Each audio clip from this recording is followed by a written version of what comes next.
Good morning and welcome to the National Newspaper Publishers Association's Let It Be Known.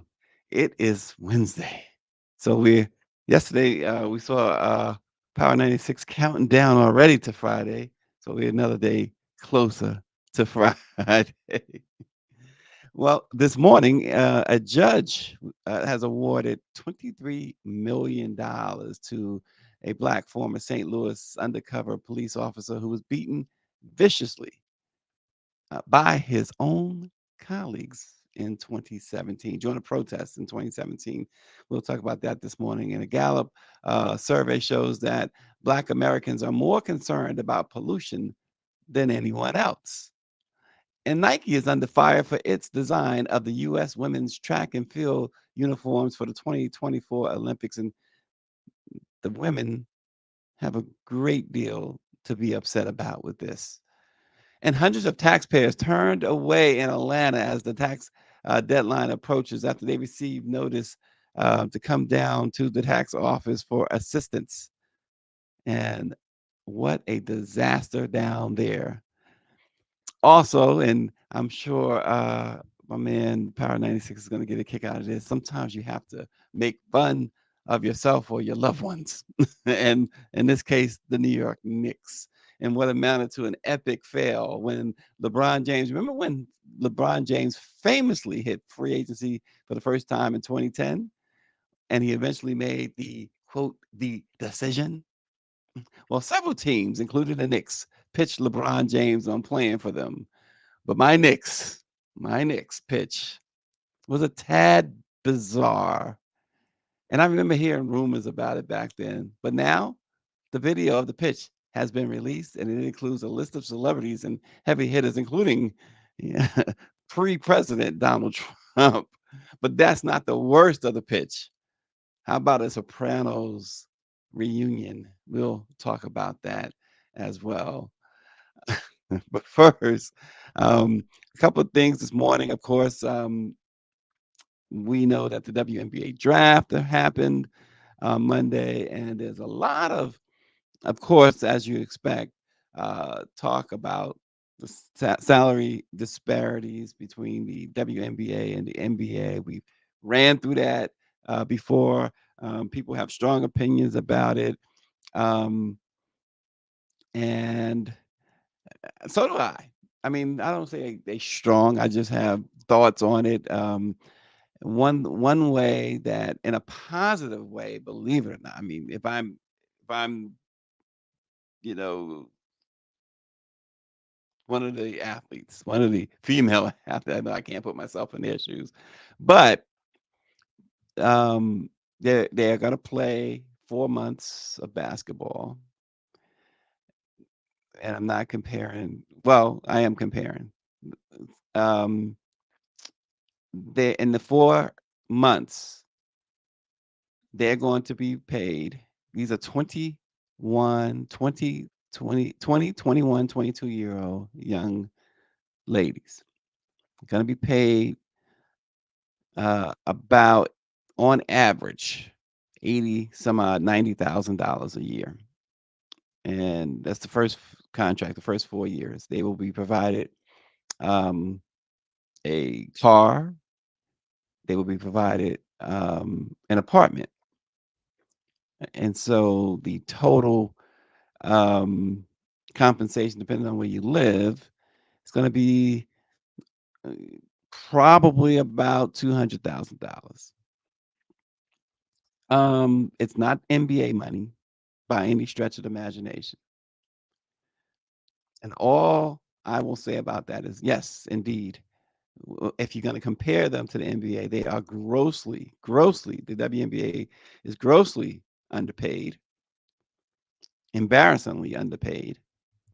But if I'm 20 years old and somebody hands me a contract guaranteed at $90,000 essentially a year, a little over $90,000 when you break it down, a car and an apartment, I'm winning. I'm ahead. I say that only because once again, and then people say you can't do that. It's apples to oranges or whatever. Once again, there are many, and they're not coming out with student loans. There are many folks, 20 years old, who wish for 4 months of work they can get a car, an apartment, and $90,000 a year. So this idea that we should be angry, there are other things to be angry about. Um, People who hate me for saying it, but there are other things to be angry about.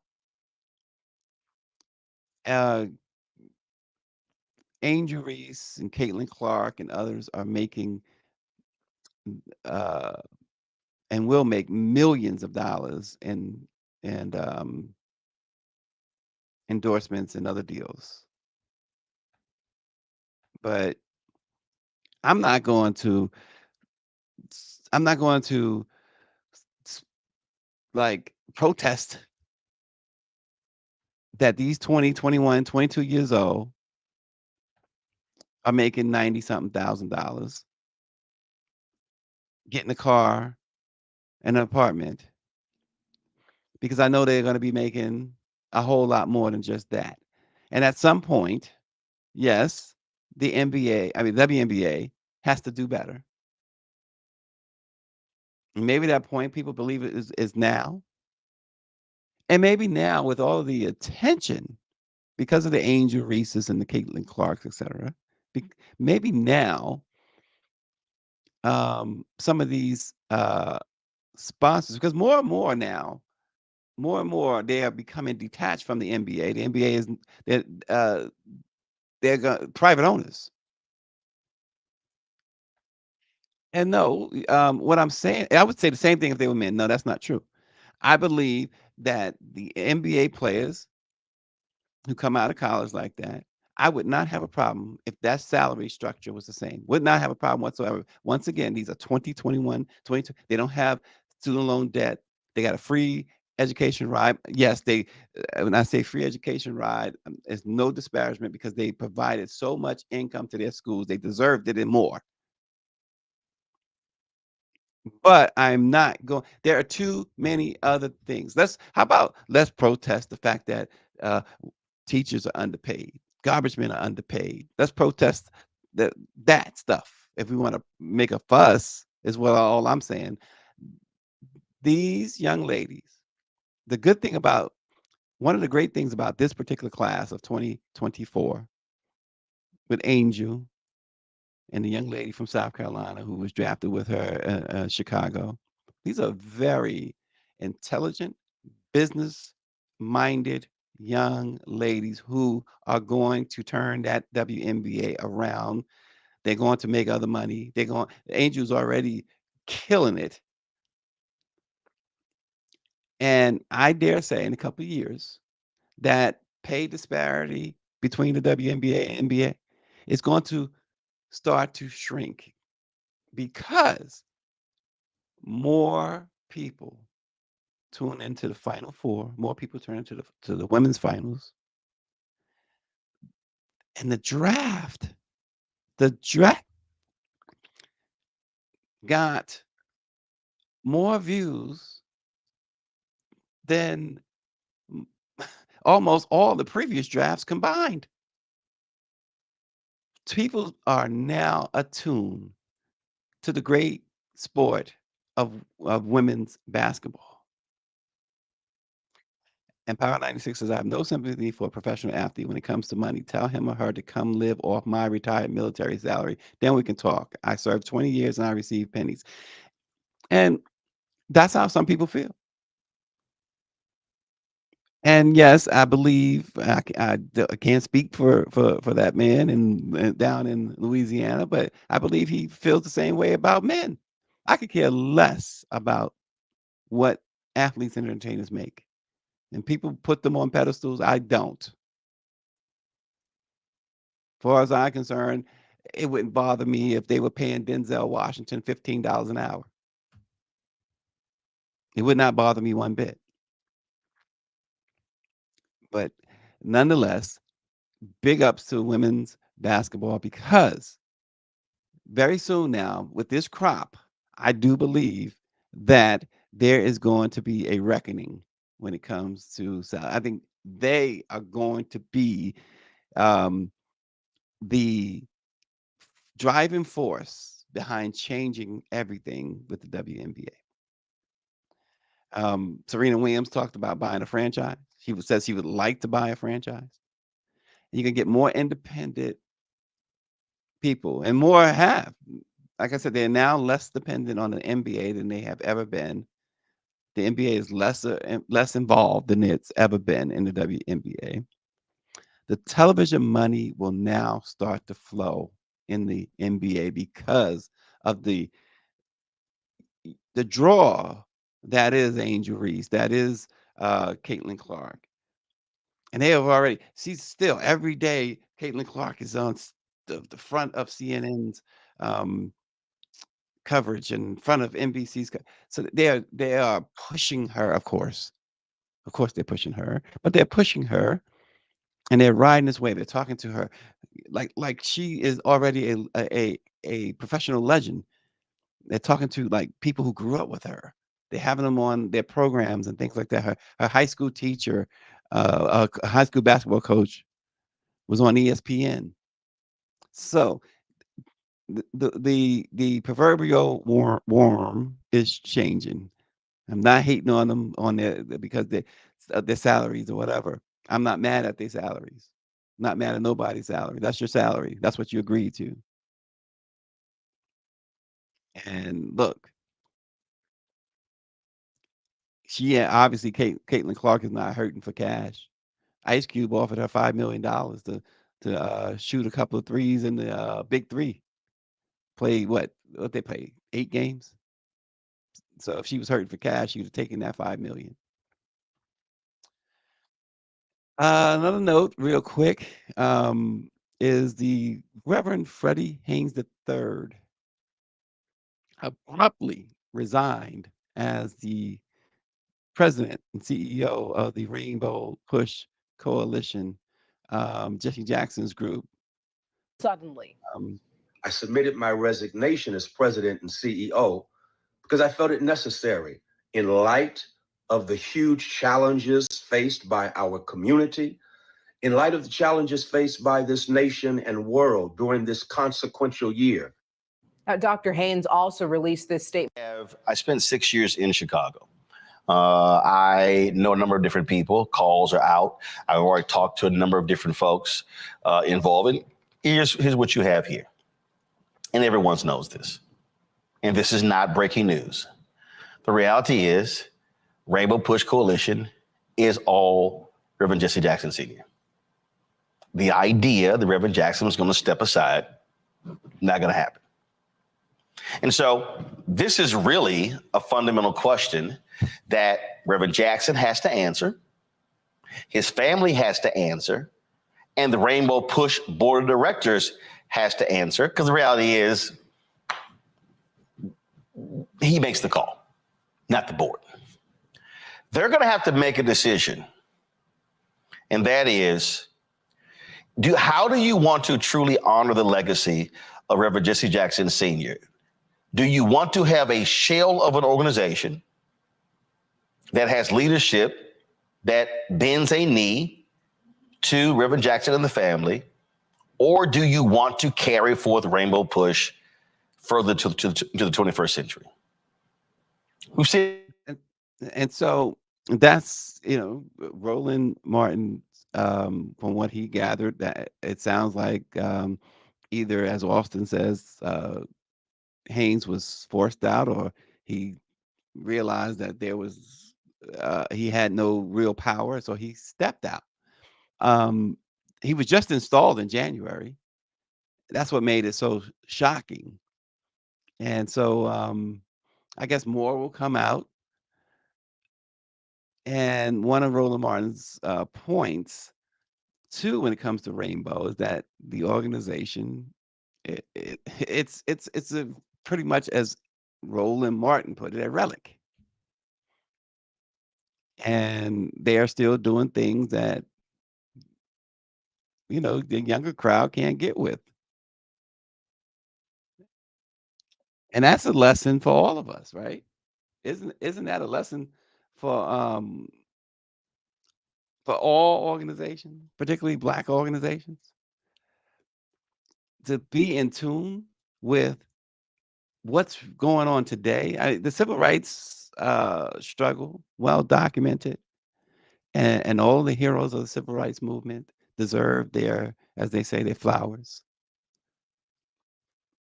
But at some point, at some point, it's time to give way to a younger generation. I hear what Roland Martin is saying. At some point, you got the young ones today have some fresh ideas that, for the most part, work. Some of them need just a little guidance. They don't need to be controlled. Just a little, hey, you might want to consider this. But for the most part, they got this. If we, the older crowd, allow them to.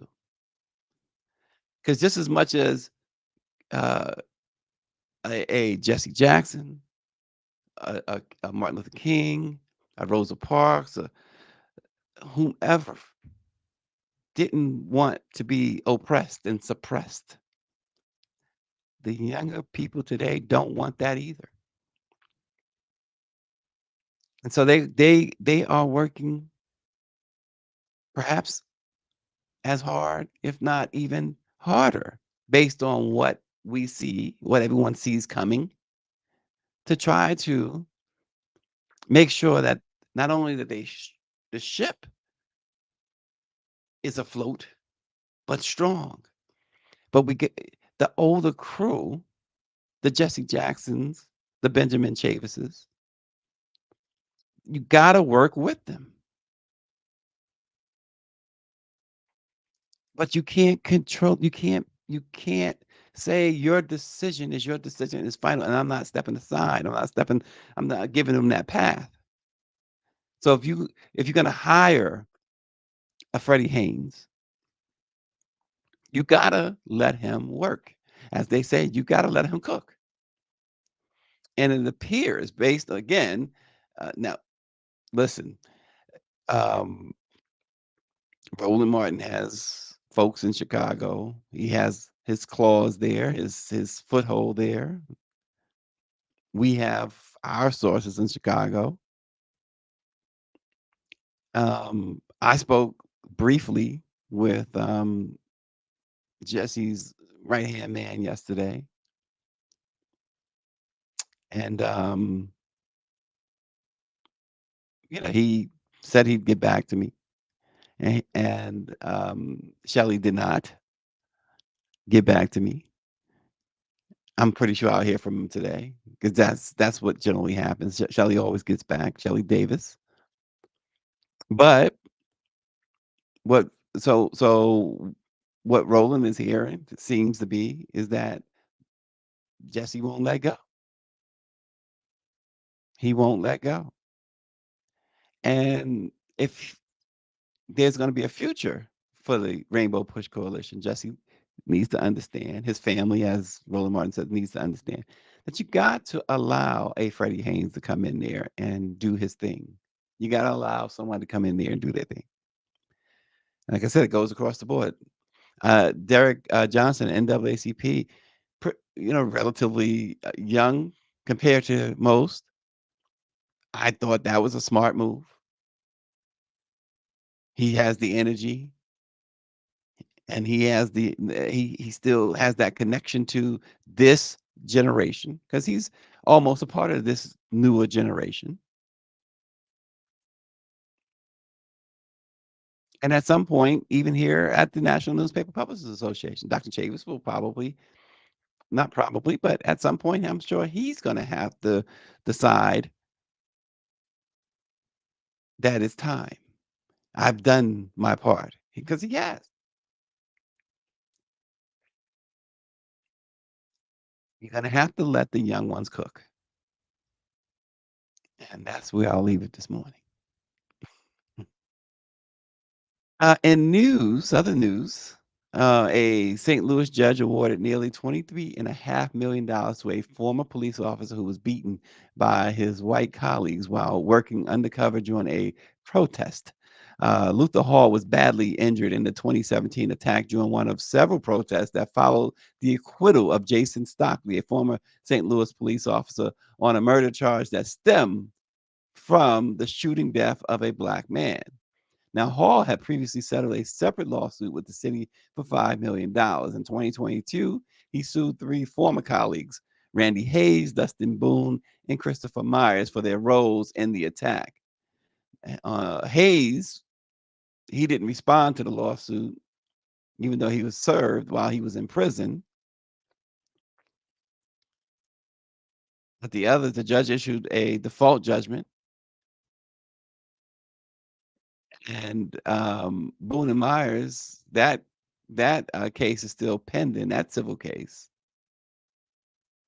But Hall just talked about the severe physical and emotional damage that followed the beating. He suffered several herniated discs, a jaw injury that left him unable to eat. He developed gallstones with complications requiring surgeries. His lawyer said that he had to endure this severe beating, and while that was happening, he knew it was being administered by his colleagues who were sworn to serve and protect. He was undercover. They claimed that they thought he was one of the protesters being overly aggressive. They knew he was one of theirs. And according to the lawsuit, the various lawsuits, he was walking toward, get this, toward the police station from the police station he worked at. And these officers commenced to beating him. They ordered him to put his hands up and get on the ground and kicked and beat him. Now those officers were indicted in 2018 in connection with the beating. And a fifth officer, Stephen Corte, was indicted on a civil rights charge and another count of lying to the FBI. Boone was convicted of a civil rights charge and sentenced to a year and a day in federal prison. Myers received probation after pleading guilty to a single felony charge. Coletta received probation for lying to the FBI and a grand jury about the attack, while Corte was actually acquitted. So none of them really was punished uh, criminally for beating him.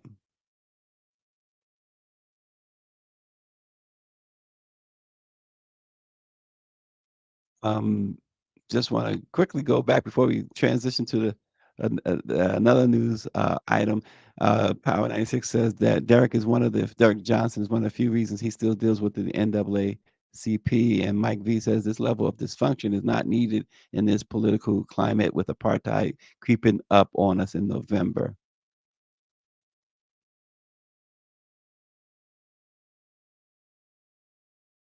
Yeah. And I guess that's why that situation looks so bad. The timing, right? You look at the timing and you see what's coming down the pike.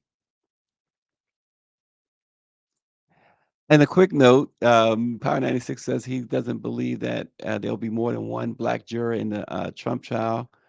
Just as a update, 7 have been seated, and one of them is a black woman who has a master's degree in education. She's an English teacher in a public charter school system. She's not married, doesn't have any children. She claims to avoid political conversations, and she says she wasn't aware that Trump is facing charges in other cases. Thought that was interesting. Um, she avoids political conversations, but it seems to me that most people know that this man is facing multiple cases. Juror number one he is from Ireland, married with no children. He gets his news, he says, from the New York Times, the Daily Mail, and sometimes Fox News and MSNBC. So you have a Fox News watcher as the foreperson. Juror number two is an oncology nurse, a native New Yorker who lives with a fiance, reads the New York Times and watches CNN. Juror number three is a corporate lawyer, originally from Oregon. Get nervous when lawyers are on juries. Not married and doesn't have children. Gets the news from the New York Times, Wall Street Journal, and Google. I already don't like that person. Runs an IT business. This is juror number four. For training and consulting. Attended 1 year of college. An older man, originally from Puerto Rico, who is married with adult children and 2 grandchildren. Told the court that he finds Trump to be fascinating and mysterious, but didn't indicate any strong feelings about his politics. Juror number six, software engineer at a large broadcast company, recently graduated from college, not married and doesn't have children, currently living with 3 roommates in Chelsea. So that means he got a little bit of money. She gets her news from the New York Times, Google, Facebook, and TikTok. So probably a younger person. And finally, juror number 7 is another lawyer, a civil lawyer. How are they doing that? Married with 2 kids, lives on the Upper East Side in Manhattan. It's not George Jefferson. Said there were likely Trump administration policies he disagreed with. Reads the New York Times, Wall Street Journal, the New York Post, Fox News, and the Washington Post. So those are the 7 who have been seated. They need 12 for the primary jury, and they are looking for 6 alternates. So that's what today they expect to seat more, if not uh, the remainder. Um, Austin says, I guess, so the one black ain't too bright. The thing about jury selection is that when a person wants to be on a jury, and this is one of those cases where um, they really have to be careful about because high profile cases like this, and we could talk about OJ, we could talk about Michael Jackson, we could talk about R. Kelly. There's never been a more higher profile case. And high profile cases like this, generally, you have to watch a juror who will say anything to get on there because at the end of the day, they're going to want a book deal. They know that they're going to be in line, I should say, for some sort of book deal, a lucrative book deal. So that's one of the many things they have to be careful about. So it surprises me, though, that there are 2 lawyers so far seated on this jury. And I would imagine, I don't know this, because they're trying to keep what they have a pool reporter that goes in and out of the courtroom. They're not allowing cameras right now at all. Um, but what I really am curious about is who picked who. Who picked whom? Was it which member of this jury so far did the Trump team pick, and which members did the prosecution pick? It's gonna be interesting because they have jury experts. They paid them a lot of money to read the jury and to suggest when they have this what they call the voir dire process to select who they believe would be more favorable to their client. So, or in the case of the prosecution, more favorable to the state.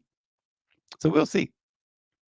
Meanwhile, more Black Americans are concerned about their local exposure to air pollution than other racial or ethnic groups, according to Gallup's new survey, which found that 53% of Black adults are very or fairly concerned about exposure to 4 types of environmental pollution or contamination in their communities.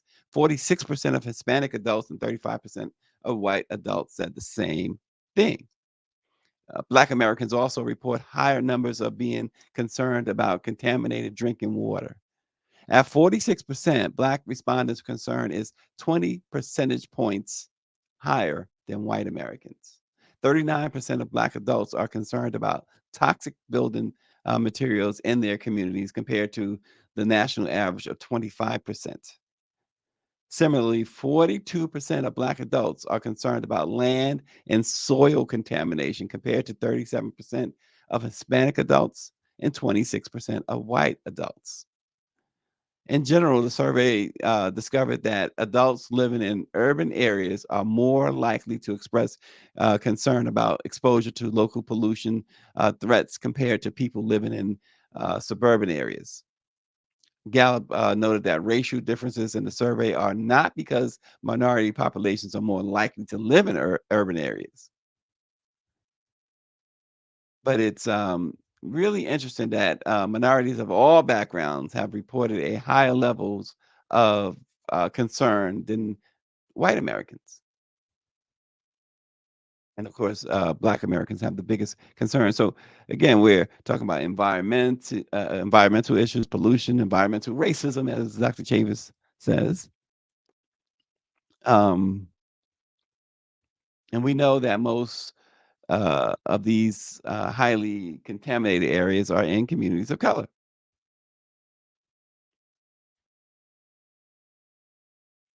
And so, and yeah, there are cancer alleys, as they say. The latest findings from the Gallup Center on Black Voices indicate that environmental pollution and contamination, I should say, are displacing a substantial number of Black Americans. This is what the researchers wrote. And then they also mentioned that the Environmental Protection Agency also chimed in by noting that historical conditions, this is a quote from the EPA, historical conditions such as segregation and redlining. Because of that, Black Americans are more likely to be exposed to polluted environments. And yesterday, we talked once again about reparations. Segregation and redlining have contributed mightily to polluted environments. Or let me put it a little different, more succinctly, that Black Americans, because of segregation and redlining, are more likely to be exposed to polluted environments. Mike V says he attended a climate tech summit in Kenya in February, and the climate tech industry is a $500 billion business, and Black folks only get 0.05% of that market share of investment. We need more equitable funding. And David says we're more concerned, of course, because the effects are more visible in our communities.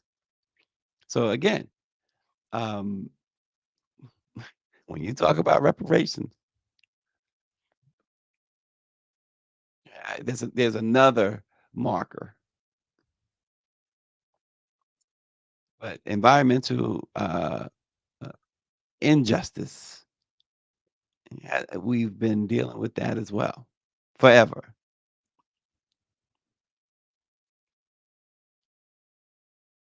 And in Louisiana, Power 96 says the EPA sued the state, but won, but the federal courts basically tossed the lawsuit. Right. So you would think, again, post Me Too and the environment, that particularly corporate folks would be mindful of certain things. Well, apparently Nike is not, because Nike's Team USA track and field kit for women is needlessly revealing and sexist. Female athletes have said themselves after they unveiled its outfits for the Summer Olympic Games.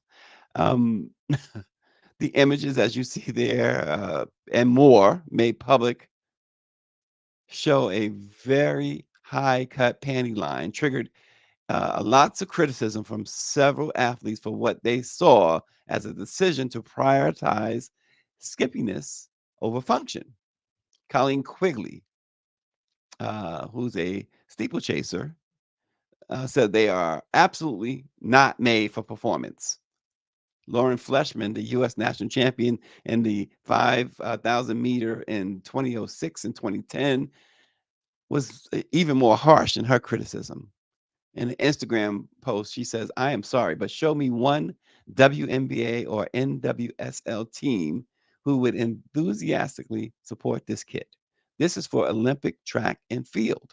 Professional athletes should be able to compete without dedicating brain space to constant pube vigilance or the mental gymnastics of having every vulnerable piece of your body on display.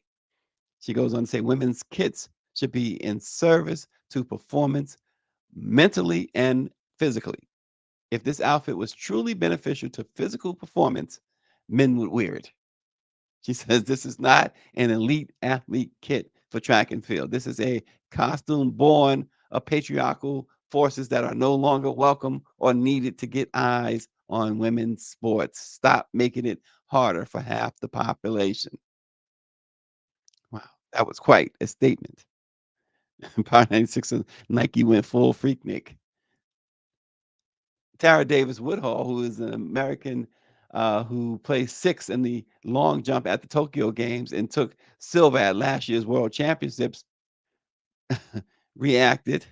She says, wait, she says, my hoo ha is going to be out.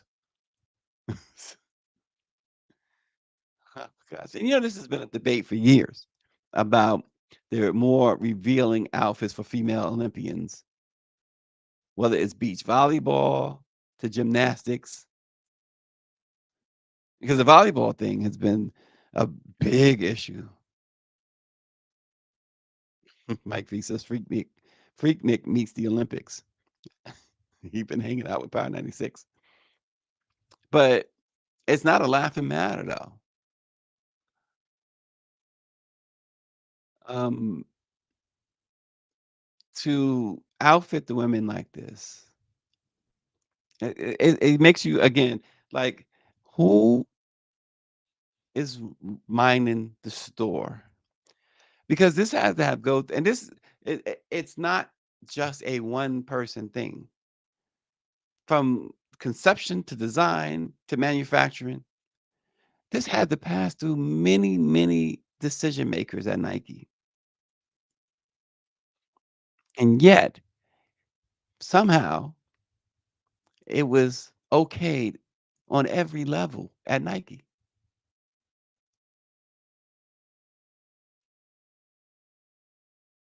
It's and Nike is standing by this. Of course they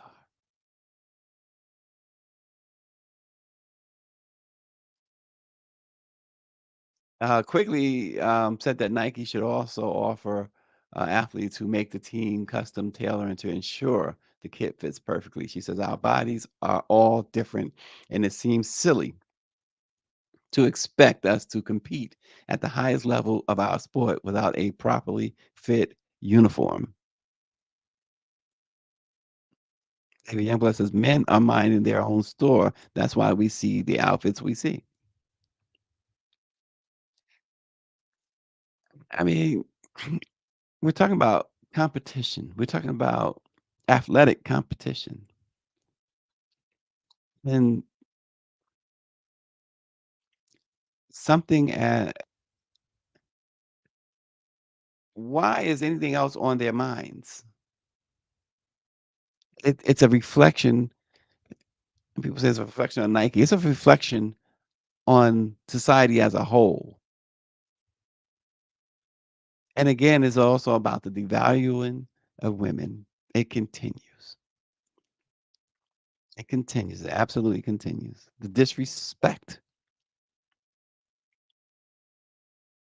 I mean, everything has to be sexualized. And it's just absolutely ridiculous. They will be in Paris, France, competing trying to bring home a medal. That's where they are 100% attention at such a high level. These athletes, that's where their attention will be. But Nike apparently wants everyone else's attention to be somewhere else. Mike B says they want Sexy Red to do the long jump. I don't want her to do anything. The people who designed and gave the okay wouldn't let their daughters wear that, is what Power 96 says. And that's the point. It's like, come on, dudes. It is it's a shame that these young ladies worked hard to get to this level and still have to face such degradation. And Nike, yeah, they responded in a very disturbing way because they're still okay with it, despite the women athletes saying, "Look at this thing."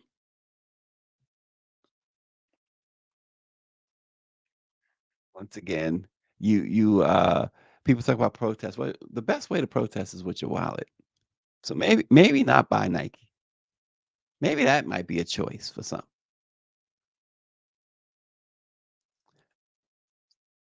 There's some protests going down in Atlanta over some um, shenanigans emanating out of the Atlanta IRS tax office, where chaos unfolded. Hundreds of people showed up looking for free last minute help. They were invited there, but many were shocked when they were turned away and told to come back in over a month. Eric Mock told the local Atlanta television station there that they saw all of us here and then they closed early. Lines wrapped around the building at the office, with some people arriving early in the morning in the hopes of getting help ahead of the tax deadline. The IRS has a series of once a month walk-in events to help taxpayers without appointments. And the doors on West Peachtree Street were set to open at 9. But many people said that they had to take off work or bring their children with them to wait for hours in line. A majority of them had received an email or a letter from the IRS stating that they had to verify their identity in person, which is why they went down and lined up. That notification went on to say that their refund was being held until they did so. So naturally, you're headed to the IRS office, and this is what they encountered, what you see in the pictures and video.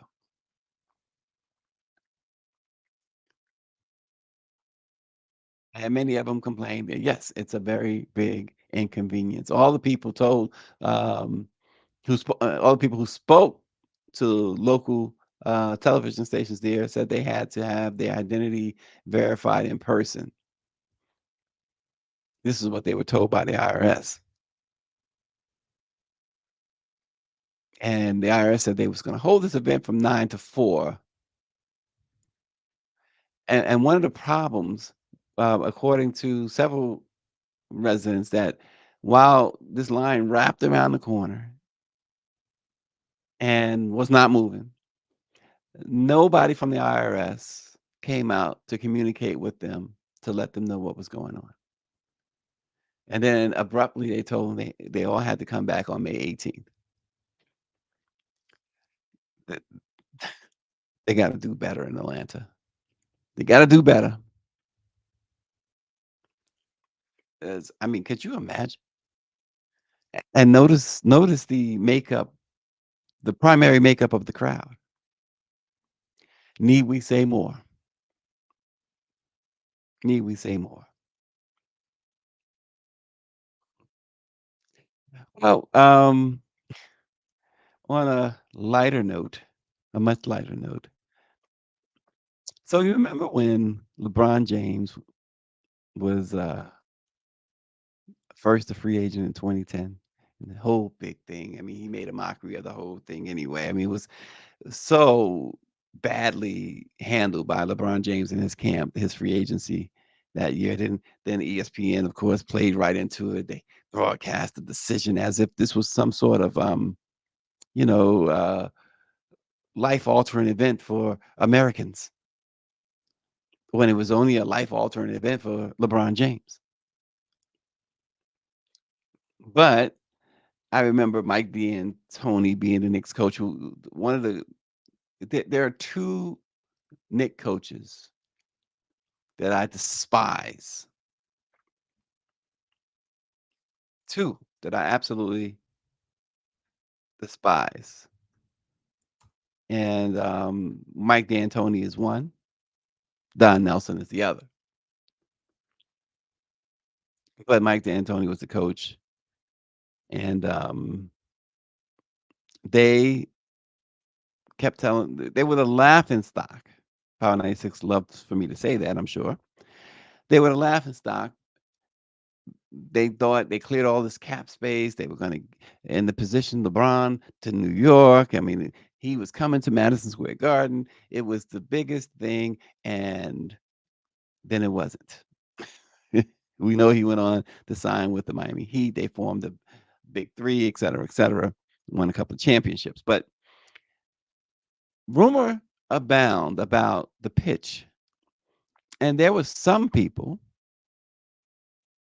who had said that the Knicks pitch was pretty embarrassing and they lost LeBron with the pitch. Well, the 2010 pitch video was unearthed. And we have the guys who unearthed the video. So let's take a look.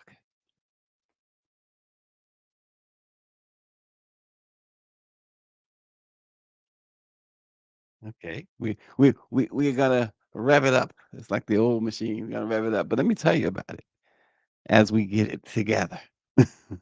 It features a Sopranos reunion, Donald Trump and other celebrities, and uh, the New York Post. It was the former ESPN personality Pablo Torre who obtained the video from the Knicks meeting with LeBron James in his camp in Cleveland and revealed some of its contents.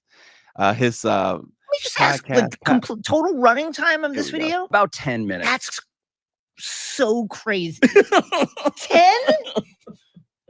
They made LeBron sit through a class project For 10 minutes? 10 minutes of his time. Correct. All right. Correct. They have one chance to convince the most high-profile free agent in the history of sports to come play for a franchise that desperately could use exactly that. And they walk into the room and sit down and they press play on a video, and it starts like this. Yeah, I'll take you down. Tony, I'm so glad we moved to New York. Life is so much better now. Yeah, life's good here, Carl. Even if we are in the witness protection program. Now we just gotta find a place for your friend LeBron to live. What's he like? Well, he's a modern guy, but he respects tradition. Well, here's something classy on the east side. Was it big enough? It's going to be entertaining a lot of people in New York. It's very expensive. Oh, that's not going to be a problem. You got to find something magnificent. Something there's nothing in the world like it. One of a kind, like he is. Well, here's a place. It says it gets really loud there. Take a look. Oh, yeah. Yeah, that's it. That's going to be perfect for him. Allow me to reintroduce myself. My name is. That's pretty bad. That's pretty bad. It's pretty bad. I must say so. And it goes on. The video, the full video, you have Donald Trump pitching New York. You have Spike Lee. And Spike Lee, of course, you would expect. But there's a list of other celebrities that filled out the rest of that video, which those guys mentioned was 10 minutes. And of course, there's Jay-Z's public service announcement. City of Winners. I mean, it couldn't be more cringe Donald Trump in the video says the real winners of the world want to be in New York, which is ironic considering he's in the New York courtroom today on a criminal trial. I mean, Reggie Jackson, Mr. October himself appeared in that video. Rudy Giuliani appeared in the video as well. Chris Rock, Earl of Pearl Monroe, Mark Messier, Mike Bloomberg, Robert De Niro, Harvey Weinstein appeared in the video as well. Harvey Weinstein. I mean, what an unmitigated disaster. And part of the problem with one of the complaints that I remember the Knicks making back then was that LeBron had them come to Cleveland. Usually the free agents go visit the cities and the offices and the arena of the prospective team. He had all the teams, not just the Knicks, but he had everybody go to Cleveland, knowing where he was going anyway, which fed his narcissistic ego. Mike D'Antoni, the despised Knick coach guy, despised probably. I don't know who I despise more, D'Antoni or Don Nelson, but he says we tried to put him in a New York state of mind. Mike D'Antoni has no idea what a New York state of mind is. At the time, he said, "Hopefully, it worked out." I'm cautiously optimistic because he's who he is. How could you have been cautiously or optimistic in any way after such a cringe-worthy 10 minutes of torture?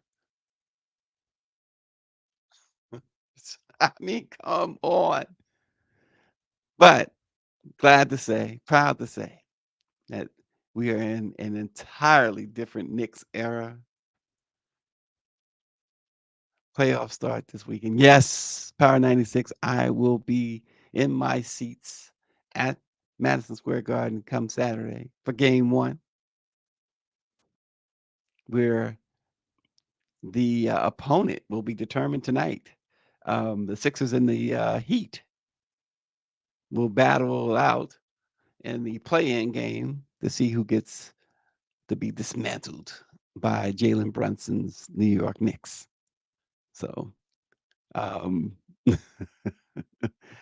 96 says the Knicks theme music should be the music from the Benny Hill show. Back then, yes. This is a whole different Knick team. We have the Jalen Brunson, who should be the NBA's most valuable player. Tom Thibodeau, who probably will get a lot of votes for NBA Coach of the Year. What a year for the New York Knicks. And now it's time to put a punctuation mark on this year by doing some major damage in the NBA playoffs starting on Friday. It's a big weekend because not only are the Knicks not the only Madison Square Garden tenant that's going to be hosting a game 1 this weekend. I'll be at the Garden for that too. The New York Rangers, and they won the President's Cup for the most points this year, and they have the most wins in team history, 55. And they will be shooting for the Stanley Cup championship. And so I'll be at game 1 there as well. So come by the Garden and say hello. Be glad to have you there. We are glad to have you every morning. Subscribe to the Let It Be Known's YouTube page and